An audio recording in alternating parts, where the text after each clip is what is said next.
আউযুবিল্লাহি মিনাশ শাইতানির রাজিম বিসমিল্লাহির রহমানির রহিম রব্বি ইশরাহ লি সাদরি ইয়াসসির লি আমরি ওয়াহলুল উকদাতাম মিন লিসানি ইয়াফকাহু কাওলি। দ্য পাওয়ার অফ নাও বইটির সংক্ষিপ্তসার। মূল বার্তা হচ্ছে, বর্তমান মুহূর্তে বাস করুন, মনকে পর্যবেক্ষণ করুন, বিচার করবেন না, চিন্তাভাবনা থেকে আলাদা থাকুন, নেতিবাচক আবেগ গ্রহণ করুন, পেইন বডি থেকে মুক্তি পান, সফলভাবে গ্রহণ করুন, আত্মসচেতনতা জাগ্রত করুন।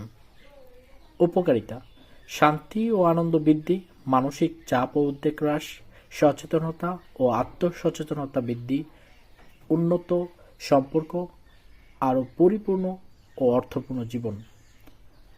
এই বইটি আপনার জন্য যদি উপযুক্ত হয়, আপনার শান্তিপূর্ণ ও আনন্দময় জীবন চান, মানসিক চাপ ও উদ্বেগ কমাতে চান, নিজেকে আরও ভালোভাবে বুঝতে চান, আরও সচেতন